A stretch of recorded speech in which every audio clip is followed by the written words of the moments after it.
Hello, Dan Sullivan here with Digital Tech Partners. We're a service-disabled, veteran-owned small business. I'd like to talk to you about some cybersecurity fundamentals targeting safe browsing for employees. Very important.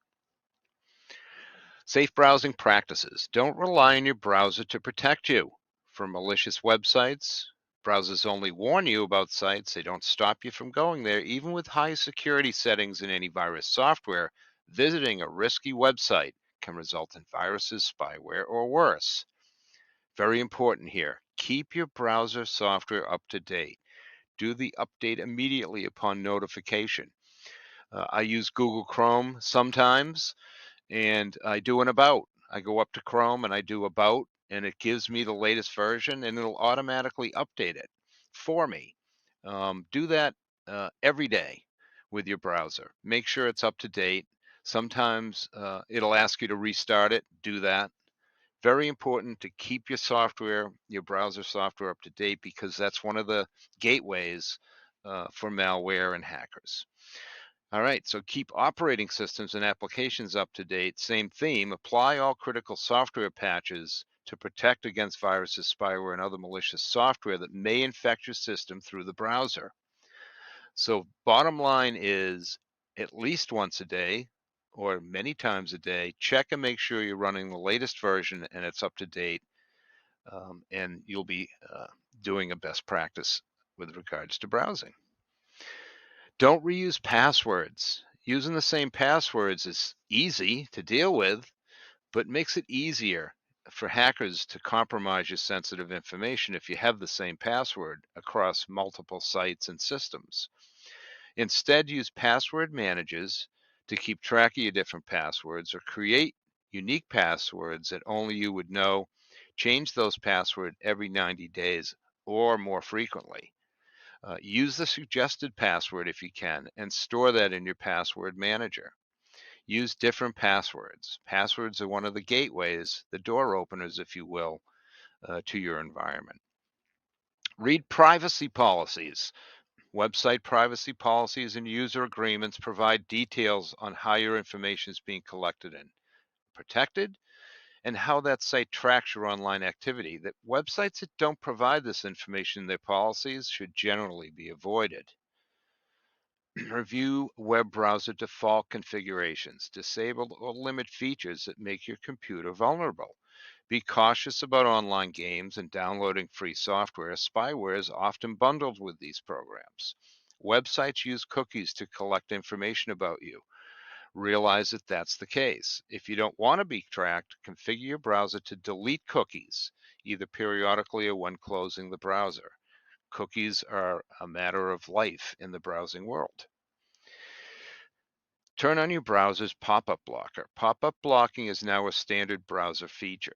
Enable it anytime you are surfing the web. If it must be disabled for a specific program, turn it back on as soon as that activity is complete. You probably have all had to deal with that at one time or another. The key there is to turn it back on when you're done disabling it for a specific program. Software add-ons that provide functionality to a web browser may introduce vulnerabilities to the computer system. Consider enabling add-ons only on a case-by-case basis. Run antivirus software and scan files before downloading. Antivirus software provides protection by scanning for and removing malicious files on your computer. Avoid downloading anything until you're confident that it is secure. If you suspect that a file may not be legitimate or may be infected, scan it first with your antivirus software before you download it.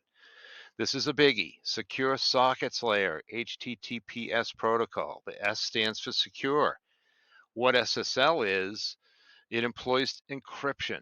It securely allows you to navigate through the web. So if you don't see the HTTPS in your URL line or a padlock icon in your browser's URL bar to verify you're secure, don't do it. If it's just HTTP, bail out. And oftentimes these days, the browser will tell you that you're accessing an unsecure site. So you don't want to do any kind of work on the web in a browser without using secure sockets layer protocol. And you see the HTTPS, or you see the padlock on the URL line in your browser. That's how you'll know. Very, very important. Okay, disable autocomplete for forms or remember your password features. Most browsers and websites offer this. Scrupulous websites can use hidden fields to steal the data from forms. Enabling these following features makes it easy for actors to discover if your system is compromised and hijack your browsing session and steal your information if you stay logged into a site. If you have these features enabled, disable them and clear your stored passwords. Which brings me to Office 365. Stay signed in. You may see that dialog box. Don't do that. Always say no and save it as a default. You don't want to stay signed in. You want to log off when you're done in Office 365. Okay, regularly monitor your bank statements. Review your online bank statements on a daily basis, sometimes multiple times a day. That'll enable you to react quickly when your account has been compromised. Okay, avoid, if you can, public or free Wi-Fi. If you have to use public or free Wi-Fi, don't do anything personal because there are wireless sniffers that'll steal your information on unprotected networks. The best practice is to have a VPN on your device and fire that up. So start up that VPN when you're on a public network, and it'll often advise you that it's unsecured when you connect to it. So right after that, deploy your VPN, right? So you want to have encrypted and protected network traffic when you're in a free or public Wi-Fi space. Got to have the VPN, okay? All right, best practices as outlined by the FBI. A lot of people don't realize if you do get a breach, you have three things by law that you have to do. You have to reach out to your insurance provider first. Secondly, you have to talk to the FBI. You have to report to them. And then there's a government internet agency called CISA that you also have to file with. So there's three reporting channels if you do get compromised. Talk to us about that and we can help you.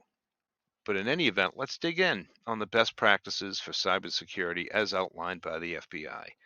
So be skeptical of any last minute changes in wiring instructions or recipient account information when dealing with wire transfer. Or do as I do. Don't do wire transfers. They're not as secure as they need to be. Verify any changes in information via the contact that's on file. Make sure you know the person.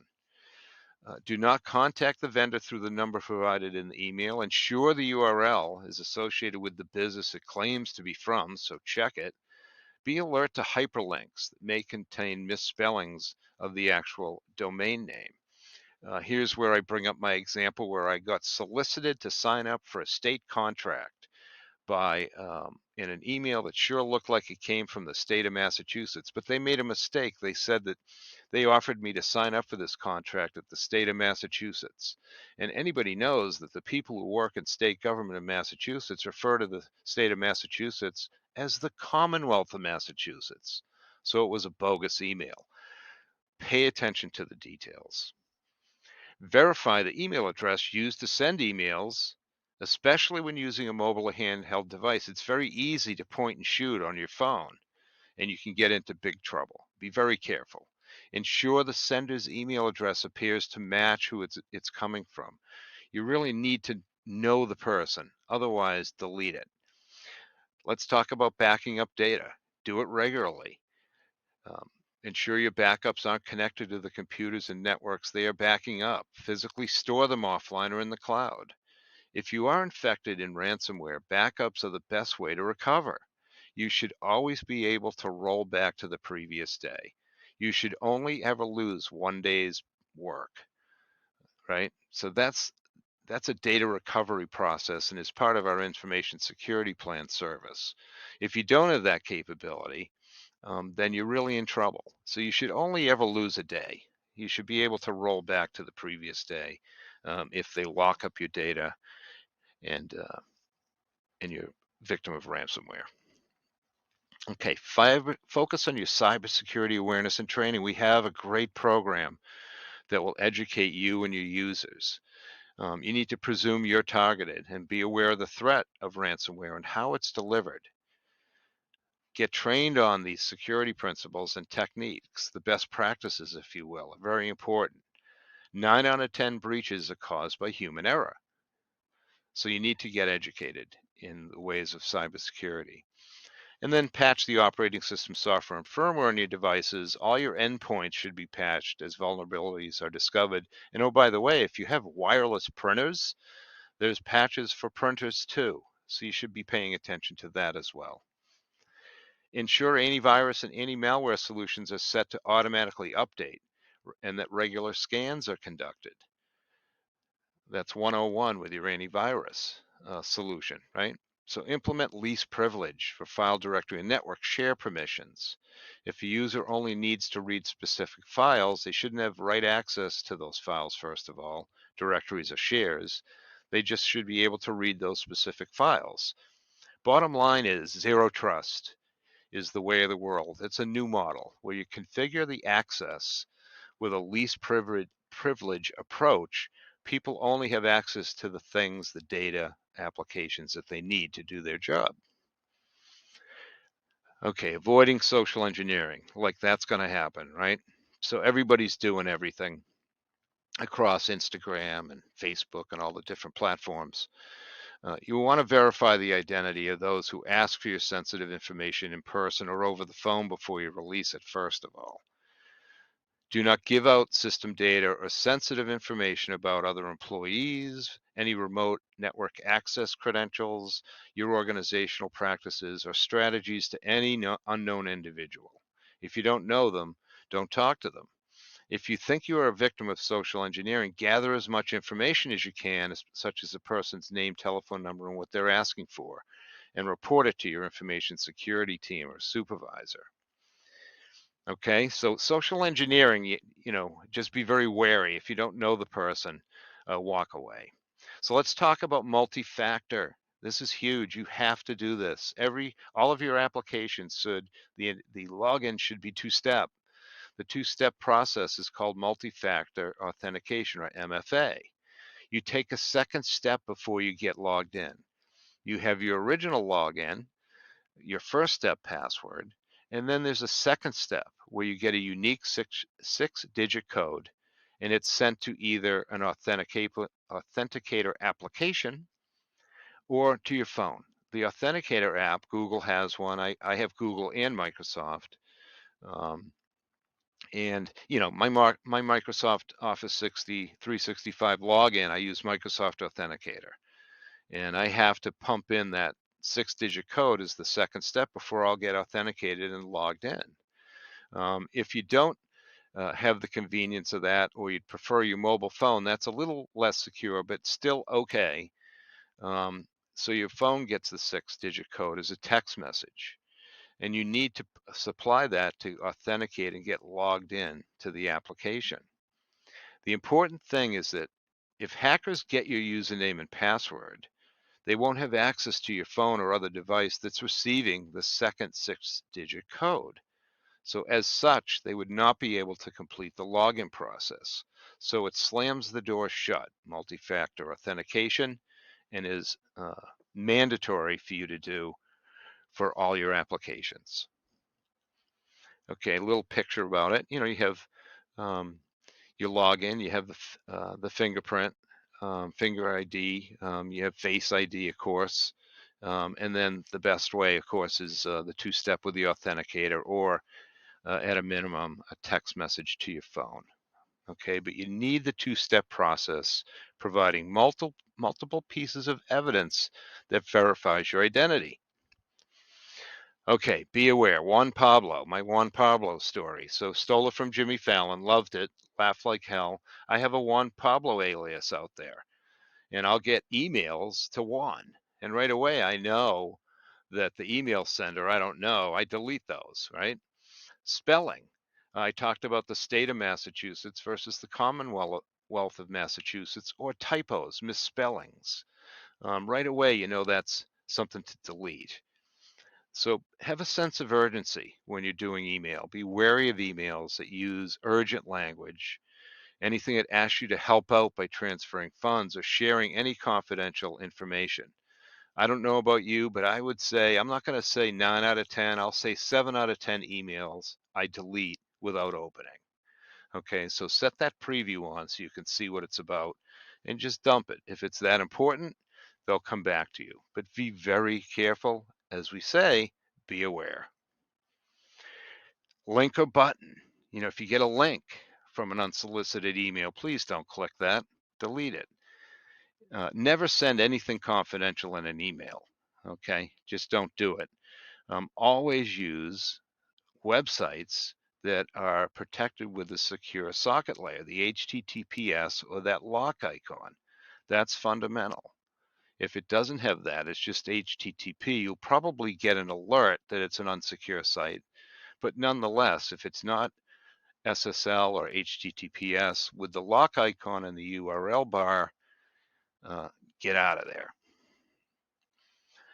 Social media, don't accept any followers or friends that you don't recognize. If an account that you do not trust follows or friends you, just block them. All right, I hope this has helped. It's kind of scary, but if you do these fundamental things, you'll have the chance to have a productive experience online and you'll be safe and protected. Call us, reach out at any time. Here's our contact info. We're here to help. And we have low cost services because we target the little people. After all, the big guys pay the big money for all the protection, and it's the SMB market that's the target. Thanks for your time, and have a great day.